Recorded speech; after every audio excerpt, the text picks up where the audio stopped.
Welcome to Evolving Ideas. I'm Elaine Smitha. James Gilliland is in the studio with me, and we're going to be discussing his experiences at Trout Lake, Washington. And he has had sightings of UFOs, he's had a near-death experience, and he's had knowledge given to him about earth changes. And we're going to do our best to cover these things on tonight's show. Join me in welcoming James Gilliland. Thank you for coming up here from Trout Lake, Washington, to be with us here. You had a near-death experience. We've had other guests on this show who have had near-death experiences. Tell us about yours. Mine was very similar to the ones you often hear about. It was a drowning. It happened about 20 years ago, and it completely changed my life. We were out body surfing. It was about 8-foot waves. And where was this? It was down a little place called Little Corona, next to the Wedge in California. Oh, Just quite a while ago. And they had these sneaker waves come in, and there was no warning, and it went from about 8-foot waves to 24-foot waves in just an instant. And I could see how you could get weighted under, because when we lived down in California, be out there in the waves, why they would really come up, and they can take your breath away and bury Well, there was nowhere to go with these, because they pulled all the water out, and we were probably a quarter mile out, almost a half mile out on a sandbar, and the water went out, and then this big wall comes up, and you understand what a fly feels like when it hits you, because it hit so hard it dislocated my shoulder and really knocked the wind out of me and just held me under forever.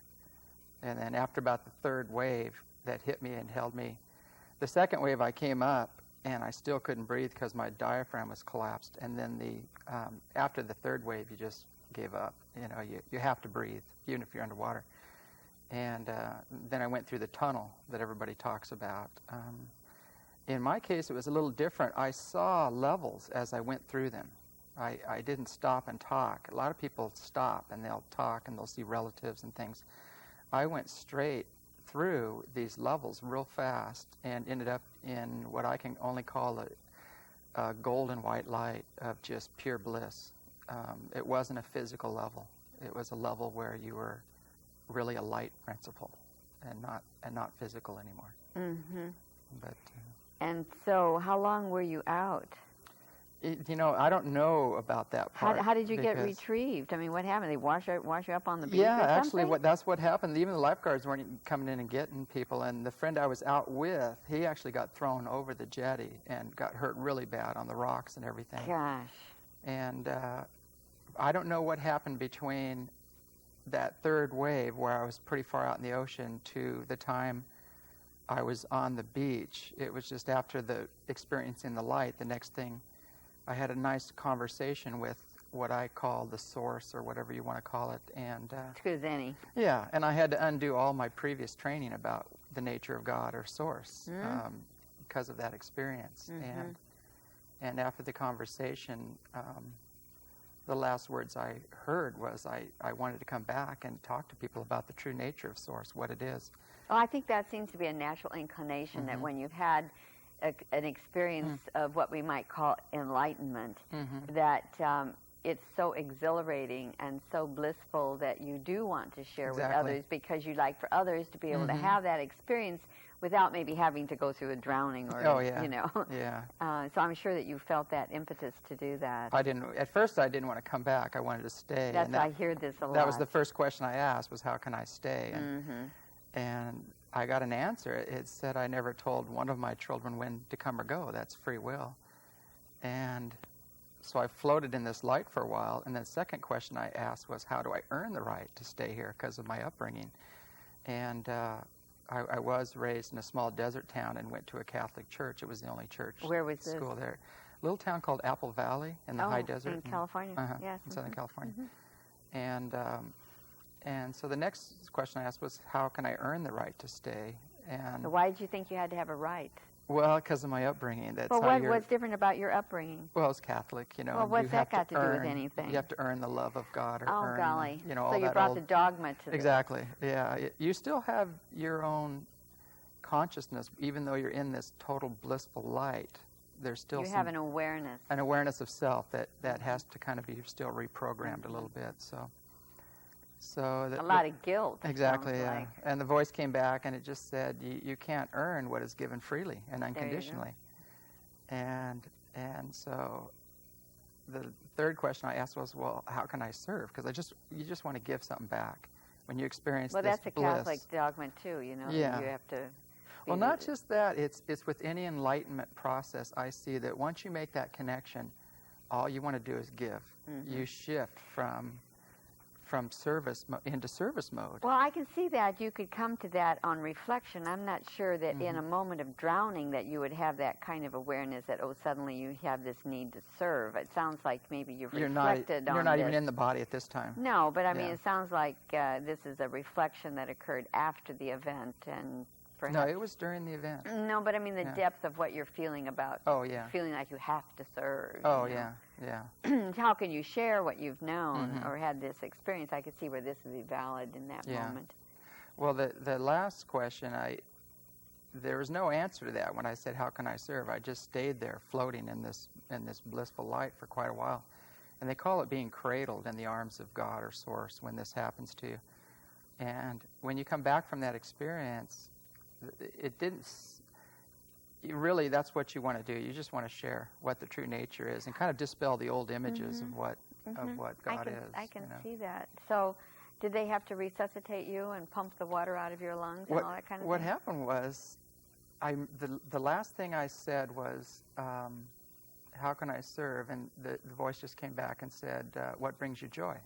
What makes you happy? I love it. And then I said, well, it would really make me happy to go back and kind of dispel the old images, the old guilt, the old fear, the old intimidation, all the old things, and talk about the true nature of Source. And the last things I heard were, as you wish. And the next thing I know, I was back in my body, but I was still half conscious. And there was people pulling on me, pulling me out. And I remember vaguely somebody saying, do you want an ambulance? Do you want help? And I said, no. And I really should have gotten one. Golly, James. I really should have gotten one. I'm just real independent that way. And I just said, no, help. There's a lot of other people that were pulling out of the water because it hit a lot of people.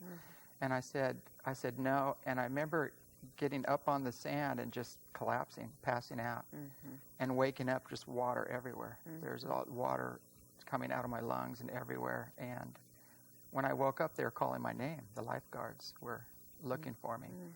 And when I finally came to, I talked to the lifeguard and got a lecture about the buddy system and everything, like I wasn't there for my buddy, you know.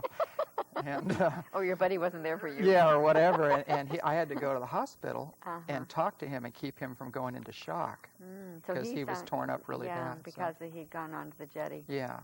So I went straight from there to the hospital, which I wasn't in that good a shape myself either. So. No, don't you find? I mean, I've heard this from other people, that we have a sense that we have so much power over ourselves that that when we're injured, we say we're okay. Yeah. Isn't that interesting? But you see, spiritually, you are okay, even though the body could be beat up. But I find that that we tend not to recognize the physical condition in a moment like that. I've heard so many people, and even myself, I've said, oh, no, I'm okay, you know, when I was right near death, you know, I'm okay, you know, and here you are going through the same thing. So what happened as a result of this? You pondered this experience with this new level of awareness, and how did that translate into the UFO phenomena for you? What happened, it started probably about a 20-year quest. And I studied with a lot of different master teachers. In what regard? Spirituality, basically. I wasn't even looking for UFOs. You were just trying to find who you were. Well, I was trying to reconnect with the Source again, like the near-death experience, and make that connection again. And so I started studying with a lot of kind of new thought people, and then I went and studied with some yogis for 6 years, did that. Oh, did you? Where was that, here in the States? It was in Northern California, actually. And then I studied with a Lama for a little while, and I kept learning. Basically, I even studied some Native American spirituality too, and I just found that the universal principles are within all teachings. It's true. And all the master teachers that came throughout each culture came through with the same messages, and then they were altered by kings and institutions afterwards. And and that was part of my path, was learning all the different cultures and all the different expressions. I feel that truth is pervasive through all of it. And I think you came to a good realization in recognizing that it has been clouded and altered by mankind, actually. There's over 11,000 different religions or something like that, and because there's 11,000 images and experiences, and everybody wrote them down. So it's interesting. So, well, how did you get involved with UFOs then? What was your first encounter with that? How did you know that you even had this? The first time I was doing an all-day meditation, and I started a center 10 years ago at the base of Mount Adams. And that's down near Trout Lake. Trout Lake, Washington.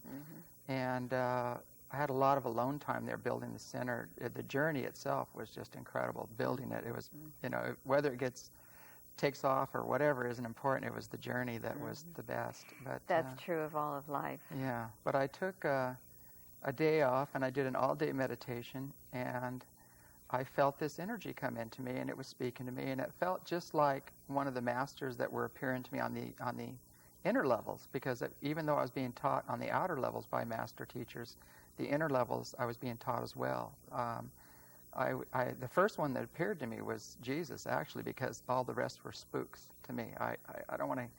These other beings, I just said, I don't know, and I didn't feel safe around him, and he was the first one. And then he brought Babaji to me, and then I started studying Eastern thought with the yogis and the lamas, and then they brought White Eagle in, and then I started studying Native American, and I saw the basic principles in each teaching. I'll show you the real funny story that happened. I was at a medicine wheel with a woman, and her father was a Baptist minister. And I didn't know this, but she felt this medicine wheel was so right, and she was doing the medicine wheel, and at the end she did a meditation where she would do a prayer and we'd all meditate. And I looked up after the meditation, and standing right behind her here's Jesus manifesting. You can see him clairvoyantly. The other people couldn't see him, and presiding over a medicine wheel. And I just went, oh man, here I go again. It's all the same. They're all interchangeable. And I told her about it, and she just started crying, and I go, what's wrong? And she said she goes, my father's a Baptist minister, and I knew this was right, and that it's interchangeable, spirit's interchangeable. And it really opened her up to go forward even more on her path. But did you learn in all of your adventures that when you're talking about the spirit being, representing in different forms, that it's really all the same spirit, but we've just given different names to them? Yes, it's actually, they're all focal points. There's only one mind in the universe, or one consciousness, source. And we're all focal points within that consciousness. And some represent different attributes of the one consciousness, the way I see it.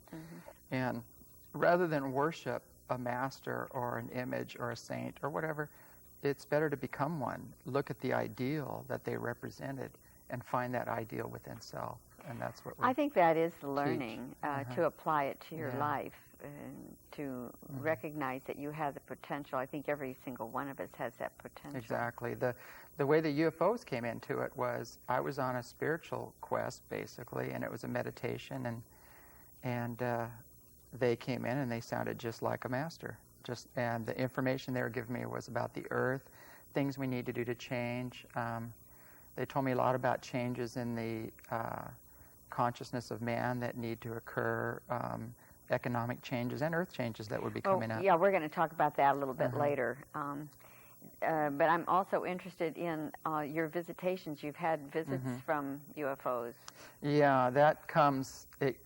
It just comes with the territory with spirituality. Once you get out of your boxes and start expanding into interdimensional mind, they appear. And like I was saying before, they won't appear unless you're ready for it, unless you really have the consciousness for it. They're not going to connect with you. Well, there be any reason for them to come? No, there isn't. They have a real non-interference policy, and until you have the consciousness.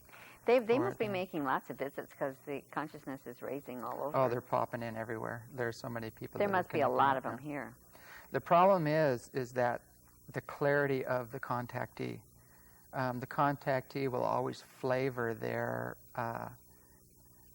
experience with their belief system. And so it's just like spirit.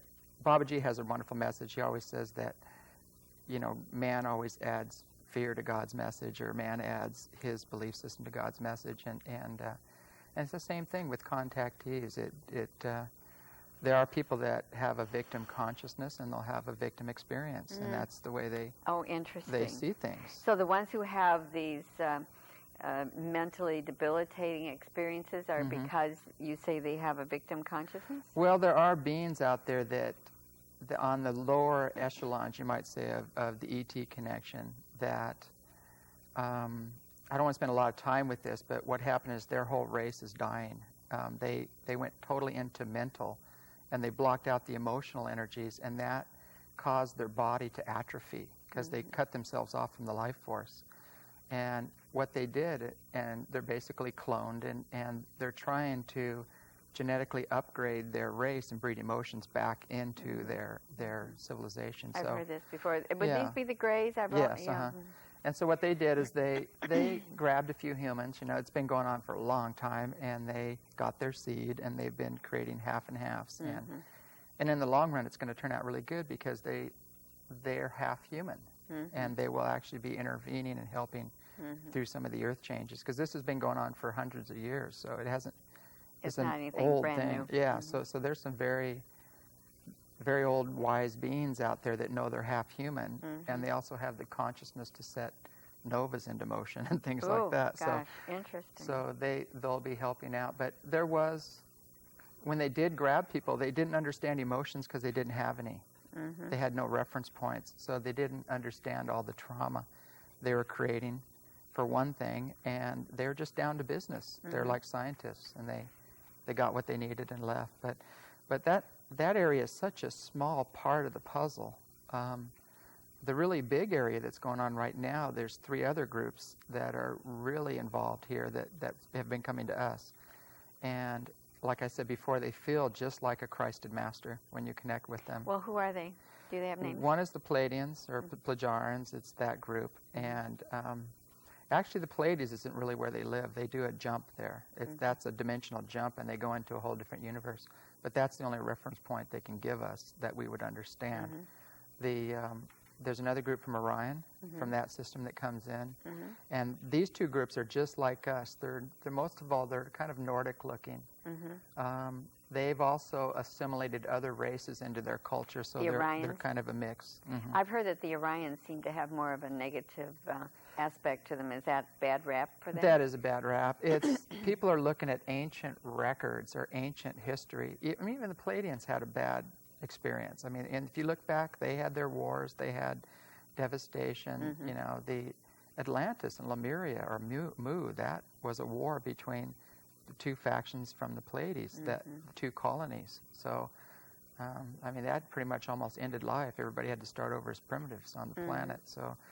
So what's the third one? Is that the Zeta Reticulans? No, the Andromedans. Oh, the Andromedans. Yeah, the Zetas are just, they're kind of like, they're pretty much out of here right now. They've gotten what they need. You're not going to see much of them anymore. Now and then maybe, but. So would you say that the Pleiadians and the Orions and the Andromedans are all good ones? So why are we hearing so much about the evil ones that are, trying to disrupt Earth and take over Earth? Mainly because evil always gets the mainstream press. It's unfortunately, but the negativity always takes off like a rocket, and the good stuff just kind of gets put on the back burner. But there are rogue elements out there. I would think so. I've always felt that the aliens were just a mix like humans, because we have good and we have evil here, and I would think that it would model that same thing in another dimension. It's as above, so below. So if I were to go to Europe and travel across Europe, and let's say I met a Frenchman and the guy was real negative towards me, do I say all Frenchmen are negative, or an Italian, or whatever? You can't do that. You could say in general, those people are really nice. There are some negative ones in that group. Well, it sounds like, according to some recent information, that the government feels that there is an element that wants to attack Earth and take over Earth, and so the military is really out there to Well, they see everything that way. That's true. Their reference points. Yes, probably the military has to define who they are and maintain it. Otherwise, you'd be out of a job, right? Mm-hmm. Well, it's what's funny about these ships is there's nothing they can do about the Palladian or the Orion or the Andromedan ships. They're so far beyond. It's like going after a lion with a pea shooter. It's not a good idea. They can't shoot them down. These things are interdimensional. Mm-hmm. It's like trying to shoot a light down. Mm-hmm. I think that really confuses them a lot. They don't know what to do with it. Well, I mean, how do you chase something that will just disappear and then reappear behind you? Yes, I know. Do you think that they have been manipulating us? Many people feel that humans have been manipulated to not necessarily express the finer points of humanity. And there are some viewpoints that express that they feel that this is the negative alien influence. And yet I have my own thoughts with regard to the fact that if they are so interdimensional and so far advanced in their own evolutionary station in this universe, that we're pawns. They could do anything they wanted to it. So if they really wanted to do something to us, they could have done it a long time ago. Well, it's the way I look at that is I've had not one negative experience with them. When I did plug into some of the Zetas, they would actually give me a headache. They were kind of aggressive with their energy, and I would push them out and just say no. If your brain is only functioning at 10%, you can be easily manipulated. That's if true. You're not awake. The one thing I've seen about there has been some manipulation. There was other kind of rogue groups that were here that were doing some manipulation, but a lot of that's pretty much ancient history, and whatever's left. About 10 years ago, a lot of that was just the remaining manipulating things were taken out by these other three groups. There's like a federation, you might say. You mean Star Trek? Very similar to Star Trek. There's quite a few involved in it. The main key players are the ones from the Pleiades and the Orion and the Andromedans, who are the big boys in the universe. They're 8 to 10 feet tall, and they're not physical. They have light bodies, and mythologically, we've called them archangels in the past. So, I mean, that's going to shock some people, but they've been overseeing us for a long time. They're exquisite beings. They're loving. They're compassionate. They're so evolved.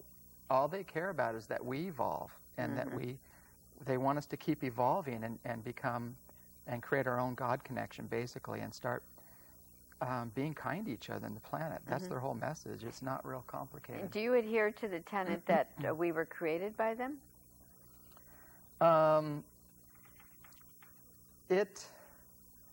No, I wouldn't say so.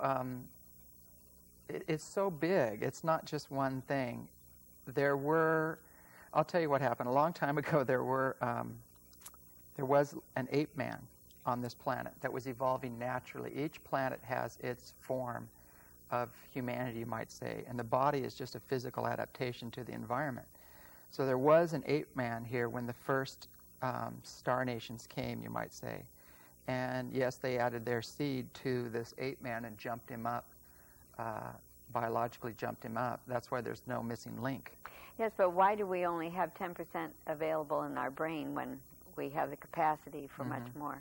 Well, a lot of that is because there's a lot of reasons for that. What I'm saying is that we're a mix. We're a full mixture here of the ancient Atlanteans and Lemurians and this ape man that was jumped up. For thousands of years, we've been all intermixing and interbreeding, and so we're a big melting pot down here. We're a group that came from Sirius. We're part Syrian too. So. Well, then we could go on in this whole thing in another show talking about that kind of thing, but I think what we need to do is move on, because you have some UFO footage that was taken by a friend of yours. Yes, Can you very quickly tell the story about your friend? Well, how this came about? He came up for Randolph Winters when he came up and did his show, and then what he did is he didn't want to leave. He said, "I feel really comfortable here. I really need to stay." Was he at your house? Yes. I met him then. You probably did, yeah. Yeah. And so we talked for a while, and he said, "I really want to plug in." He said, "I've been to all the ancient mystery schools. he's like, I know what Dan is. He's very high up in Kung Fu and Tai Chi and Qigong. And he said, there's something missing. There's this missing element I want to plug into. And so we took him through a process we call it retroclearing, where we go back and we clear any past life trauma, birth trauma, or any wounds and patterns from age 1 to your present understanding. And when these are out of the way, you kind of blow open. You go into interdimensional mind and you make your contact. And so he contacted a feminine energy, a Pleiadian energy by the name of Blaji, who came in, who we've been working with quite a bit. Blaji? Blaji is her name. And he said it was, in his own words, he said it was 10,000 times stronger than anything he's ever experienced as far as the spiritual energies moving through him. And he sat there and cried and released, and it was very emotional opening for him. And then a couple days later he said, I'm hearing this voice in my head and I think I'm going crazy. He said, they're telling me to take my camera on the plane, my video camera. And I said, well, there's a solution to that. I said, take your camera, and if they don't show up, you're crazy. Don't worry about it. Was this a commercial airliner, or was it? Commercial airliner. And he was flying someplace? Yeah, he was flying from Portland to L.A. No. And she already told us she was going to show up. And, it was a total setup, because the guy has a $9,000 video camera. He shows up at our place, He was guided all the way through. And so he's filming out the window, and here this craft, the whole footage, we're just going to show a small clip of it, but it has part where it's metallic and it drops down on the left.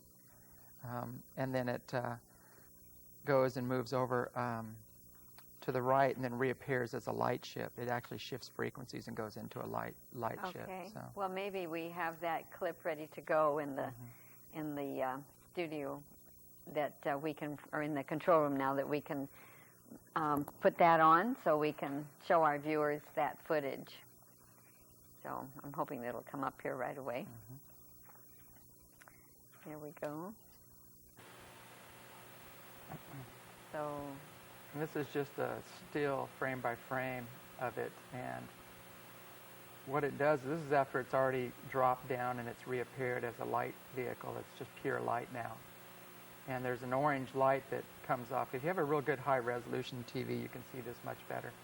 But it will, there will be orange lights that shoot off underneath it as it's shape-shifting, and it goes from a disc shape to a cylinder. It shifts again after that into an arrowhead, and then it shifts into a hand. It makes a perfect hand, and then it shifts back into the disc, and then moves off the screen. And we've had aeronautic engineers, pilots, professional photographers check this out, and then they all walked away scratching their head, just saying it's a UFO. It's under its own power. It's following the plane. It's not a weather balloon. Isn't that interesting? And it's so is the shape shifting on this portion that we're viewing? So you're going to maybe have to point it out when this is making a change. Yeah, so that's one of the changes right there. You'll see it'll shift through all these different sequences. Interesting. So over a period of time, how long did this take? Do you remember? It wasn't very long. This was just a short sequence that they came and and they gave us this. They told us they want their message out. I've never really cared about going public or even getting pictures of them, because it was always an inner thing for me. And but by their request, they said that they wanted us to go public. They want advertising, right? Yeah, they have a message, and they want to get it out, and it's timely because we are moving into these changes, and they want to let us know what's going on. I think we need to move that a little bit further into it's kind of a night scene, so it's just dark black. You can't really see the ship. You can just see it blinking. But what's funny is they would tell him ahead of time where they would be appearing, and he would set up for it and get his camera and zoom it out to the furthest extent, and it would come in and it would zip in, and you'd see it just sitting there blinking, and then it would start emitting this sound, and the sound is a very low droning noise, and it sounds much like the movie Contact. And we're having it analyzed right now by several people are looking at it, trying to get it separated and find out what kind of a numerical messages in there, or binary code, or whatever it is. So, did they think that was the sound of the propulsion or something? Yeah. Interesting. Yeah, it is real interesting. The funny thing about it is I asked them what they were doing over Portland State University, and they said higher learning. They said that we're working telepathically with the people there and helping them understand in their dreams and their sleep about this big reunion that's getting ready to happen. Oh, when's that going to happen? It's happening now, basically. They're here now. All these UFO sightings that are on the up are them coming. You're going to see them. They're appearing quite a bit lately, but you're going to see them in great numbers, in the next 2 years. It'll be undeniable. Are they going to land on the White House lawn? I doubt it. Problem is their reception they would get there is not really a healthy one. So. That's true. That's true. Because our policy right now is to shoot them down, incarcerate them, steal their technology, their weapons, and for our own power struggles. And they're not going to have anything to do that. They just take the high road. Okay, I think, are we ready to run that clip now on the audio portion? Perhaps. Let's try it. Because there was some substance or chemical or something in the water that was hazardous to humans. And there was a couple of newspaper articles around here that said it was like a black film or slime that you could see it on your skin. That's how you know there was on. That's how you know there was on. They had closed it. So the UFOs now have, the aliens, do you have one particular individual that you communicate with? There's a lot of them come in, a lot of different ones. Mainly, one guy's name is real interesting. His name's Hayog, and he actually comes from Orion. And he was the first one that I had contact. Hayog. It was H-A-O-G. Did they tell you how to spell it too? No. Their names are spelled with all these consonants in it, and you can't even pronounce them. So they'll give us something that sounds close to it. Because they're very ancient. They're very old. Some of them are 1,000 years old, 1,200 years old. So they live pretty long. They've been overseeing us and watching us for a long time. But we're at a point now where we're ready as a civilization to make contact, and our technology is evolving so fast right now, and it's outrun our spirituality that we are setting ourselves up if we don't get our act together for a disaster. And more repetition of what happened before. Exactly, and they don't want to see that. They want to avoid that. So how did you get the earth changes? How did that come about, that they gave you information about earth changes? The funny thing about earth changes is, and this is hard to explain, although I was having visions of the masters, and actually Mary was appearing to me quite a bit, and Mary and Ezekiel, who is this pure golden being that I connected with in the near-death experience, I didn't know till later, was manifesting himself to me as just a pure golden light. Well, now, is this the picture that we have here? That's one of them of Mary's energy coming down. Maybe we can get our camera to there. Come in on this. And there's a real large orange shaft of light going this way, and I was standing right here, and we have another picture, and it hit me right in the lower back. And I've had a disc problem there for years, and it just took care of it like that. Really? And so tell the viewers what is on this picture now. Well, this is what happened is this is facing west, and it's early in the morning. That camera is aiming west. The sun was in the east, low on the horizon behind the trees. There's no way it could have been a sunshot or a flare of the camera. And you can see the light bending. It's bending out in different directions. And everybody I've shown it said that the only way you could duplicate that really would put a large mirror up there or something. Some suspend reflective it. surface. But there was 10 witnesses there at the time when she took the picture, when the energy came in, and you felt the energy come in. Well, now you have you have Buddha in this picture, and Buddha is a statue that you have in the garden. Yeah, it's right at the front of the center. We kind of honor all the faiths. Okay. Is what we try to do. And then this Mary comes in. Energy comes in. It was her energy. But it looks like a statue too. No, this is a statue. This is a statue of Mary, and this is a statue of Buddha. And they're both the energy is coming down from the top. And all right, so it's just the red energy that... Yeah, exactly. I thought that this Mary came in as a statue that No. from this... I No. thought, well, this looks like a hologram to me. No, So those are just statues. Okay, so these are in your garden, but the energy is the red line. Yeah, it's descending down. All right, got it. And she caught on film, the woman there, she has the negatives and everything, and we could even we have testimony from her. She went on a couple other shows and gave testimony about Isn't that interesting? Okay, well, we've got that clarified. All right, okay. Well, now you've written a couple of books about your experience. One is Becoming Gods, and you have a new cover that's going to be coming out on that one. Yeah, This is the first book, Becoming Gods. And then, this is the new cover that'll be. It's going to be revised. Oh, that's nice because it has that same image picture on there, doesn't it? Mm-hmm. Oh, the camera's picking it up here. There we go. Yeah, that's going to be a great cover. That's good. Yeah, I figure the cover alone will kind of get people's attention. I think so. And then your Open 'em second up. book is Becoming Gods 2. Mm-hmm. That mean also? Yeah. Okay, and this is... Well, he was the one that, Ezekiel gave me the title. He told me that it's no more nonsense time, that we have to own our divinity. And there is no separation in God. There's no separation in omnipresence. And that's what this book is about. It's to clear up all the misperceptions and things of the past and how we kind of forgot who we are and our divinity. Well, you have, you write really well, and it really has a lot of things in there, so I'm hoping that the books do well for you. That's excellent. Okay, well, let's talk about the earth changes then. What kind of earth changes did they tell you about? The changes right now, as of just a little while ago, there's been a major acceleration, and a lot of the prophecies they're talking about that we're going to unfold, like Casey and a lot of the other ones that are becoming forward, actually have jumped forward in time. Edgar Casey. And Casey. Yeah, and some of the other prophets that talked about a lot of these shifts and changes. In the first book, the information here was received in '82. And they talked about the warming waters, the polar caps would be melting, which is happening right now.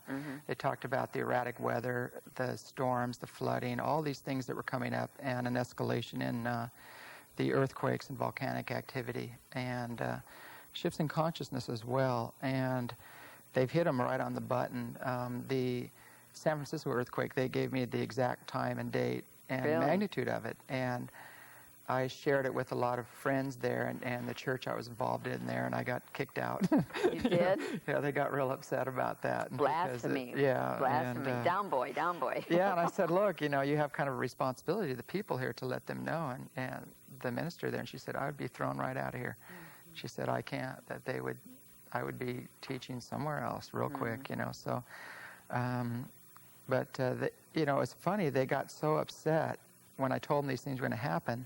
And they go, oh, they're just fear-based, they're this, they're that, and this group that and I was getting ready to leave and go to Washington at that time. Washington, D.C.? No, here. Oh, Washington. Here. Yeah, and up to build this center here. And it was really funny. And after the quake hit, I thought there'd be like a little bit of humble pie there, And I went back, and they're still angry, almost like I created it, saying, well, you were thinking about it, so you created. And I just said, look, I'm not that powerful. Nature has her own destiny, and she's healing herself, and she's moving forward. And we have the collective consciousness, which is changing and altering, and we have divine intervention. And all three of those are at play right now. And so as these changes unfold, they're going to unfold kind of a mixture of how much all this goes forward, or how much divine intervention there is, how many changes in the collective consciousness there are. So the UFOs, these beings, the power they have and their ships, they could take a continent and turn it upside down. They could move this planet, they could turn it into a cinder. Luckily, they're benevolent. They're very loving, very allowing, very forgiving. They're very benevolent. But they see that we have to evolve. And by taking away the wisdom gained from our self-created realities here and our experiences, we don't evolve. So they can't come in and fix everything and clean up everything, because it would stunt evolution, and that's not what they're about. They're about helping us to evolve. So and we go have forward. to wake up on our own account. Exactly. They can inspire us. If we are going forward and making the changes, they'll come in and there'll be more divine intervention. But they intervene to the level and this is kind of going to sound like a paradox, but it's not. We have to earn it. We have to earn the divine intervention, mainly because by evolving, by choosing to let go of our old wounds and patterns and frustrations and angers and warring and on each other and the planet, all these self-inflicted things we're setting into motion. We have to say, okay, we're done with this. We're done. We're ready for peace. We're ready to be kind to each other and the planet. And then the intervention is going to come in and help. And there is intervention right now, but it's inspirational. It's like telepathic. It's higher consciousness and energy coming in to help us make these changes and these shifts. And so they are helping on that level. Mm-hmm. I've heard that if 1% of the population changes, that it will change the world.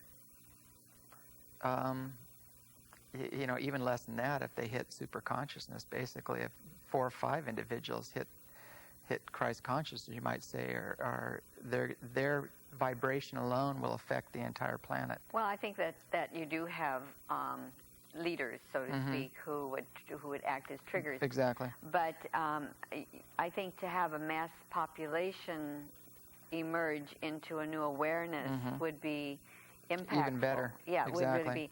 And certainly you have those forces, such as the military, who would want to repress this because their agenda is very different. So how do they marry the evolutionary journey of the human to evolve to another state of consciousness that would be higher than where they are with the military repressive, fight back, warring attitudes? How do they? Yeah. How does this happen?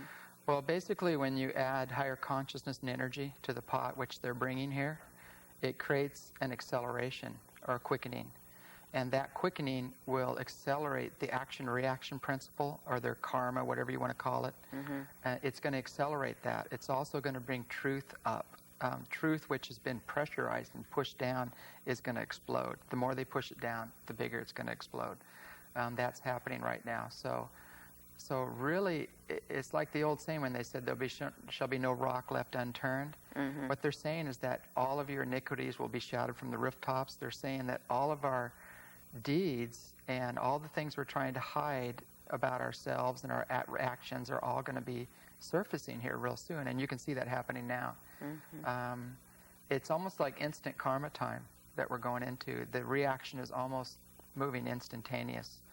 And so you'll see somebody pull something and that is not in the highest and best good of humanity, the earth, and the reaction and the uncovering of that is going to almost be right around the corner because we're moving into these accelerated times. What do they say, if anything, about the year 2000? Because everybody is getting, millennium fever. And you're hearing so many tales about 2000, 2003, 2012, 1999. Yeah. What information do you have to shed on that? It doesn't look good, to be honest with you. It basically what they've been telling us is that right now, the way things are looking, that there are going to be, it's already happening, the El Nino and these massive storms that are coming up, all that's going to accelerate. There are going to be some great quakes hitting. There's so much pressure buildup. There's a huge magma flow underneath the West Coast right now, moving. The sun has lost its magnetics. A lot of people don't know that, but that's going on. I heard the moon is moving further away from the Earth. That might be happening too. I'm not sure about that. But we're having, the Earth's magnetics are jumping all over the place. And this is a little... Or is it the sun that's moving further? One of them is moving further away. Yeah, I've heard 10 different stories. There are so many people out there giving different things. They're trying to nudge it back. Yeah, and I've heard that actually the Earth is moving closer to the sun. I don't know. But, I've heard all of them. That tells you the possible, isn't it? Yeah, mainly we're going through change, undeniably. But basically what they've been saying is that, and now this is science, basically if 1/3 of the poles melt, we're going to have a 150-foot rise in the oceans. The poles are on rapid meltdown right now. The Larsen ice shelf is broken off. It's breaking off. Its chunks are falling off. bigger than states right now, and that's on the books right now. So that's undeniably, you're going to have a rise in the oceans.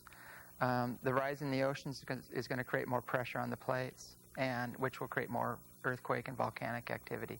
So everything is a system. It's all intermingled. At the beginning, the central sun, the scientists just found out there's these huge cosmic bursts of energy coming 7 billion light years away. That the center of our universe, these bursts are coming off from the central sun. These bursts come through, they hit our sun. It's an addition solar of flares. It creates solar flares. This is from the center of the universe, so our sun is reacting to that. And it's creating these huge CMEs, and these solar flares are moving off. It's reacting to that. The Earth is reacting to it also, and to the solar flares and those coronal mass ejections too. So everything is moving from the very center of our universe all the way through. Everything is expanding. Magnetics are changing. We're magnetic beings. We have energy bodies. They're changing. I mean, everything is moving right now. It starts on a real subtle note from the very center of our universe and moves through the universe. And we're adjusting to it. The people that move with this and flow with this and prepare spiritually, mentally, emotionally, and physically, and move with this flow will be fine. The ones that resist the flow are going to have a lot of problems. One of the main problems they're having right now is the fluctuations in the magnetic fields. Experiments with monkeys, when they subjected monkeys to all these fluctuations, what they got was everything from total comatose and lethargy to aggressive behavior to the point of self-mutilation.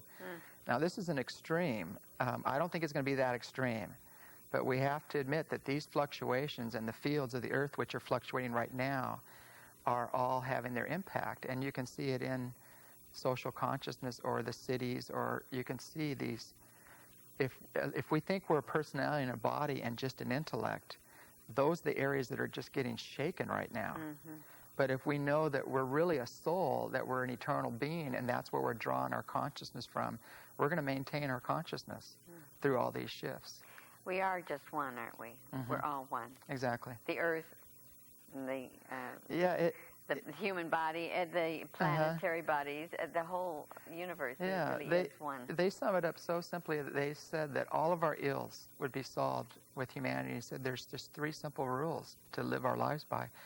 And it goes back to the masters where they say, love God with all your heart, honor each individual as a unique expression of God, and behave as if the God in all life matters. No.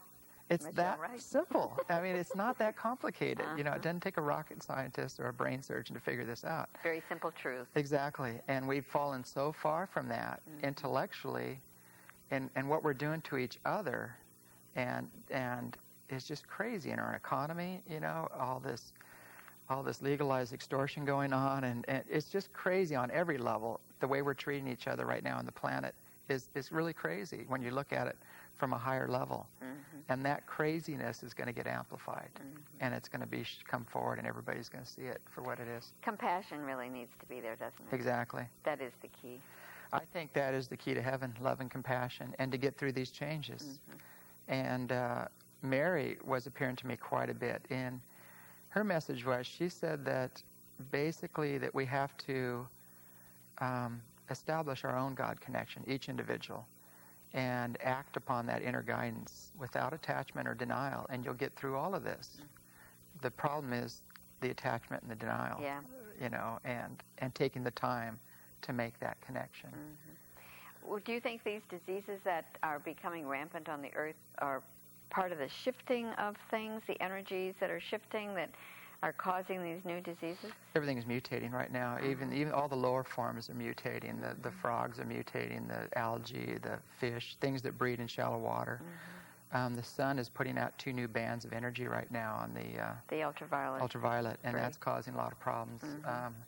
But it's shifting too. So it's everything is changing. It seems that right about when we're getting ready to get whacked by something, it gets taken care of somehow. It's like there's another energy that just kind of lifts us to the next stage. And if you just kind of lift with this energy, these things will miss you. But if you hang on to the old ways and the old beliefs, they'll get you. You know, Marshall McLuhan had an interesting statement when he was alive, and he would say, many of us are living in bonanza land. Yeah. We're way back with the cowboys and Indians and the bonanza land, living in yesterday rather than moving forward. I thought he was really quite profound. He's also the one that said the medium is the message. And that being television, we're part of that. Medium is the message. It is. So it just seems like there are all these changes that are occurring. I do see people moving, changing, shifting in their own self-awareness, becoming more cognizant of events that are occurring in their lives, trying to find some semblance of order for themselves out of all of this, what makes sense for them, that they can adopt a new way to live with the changes. I mean, I do think that there is an awareness. Yeah.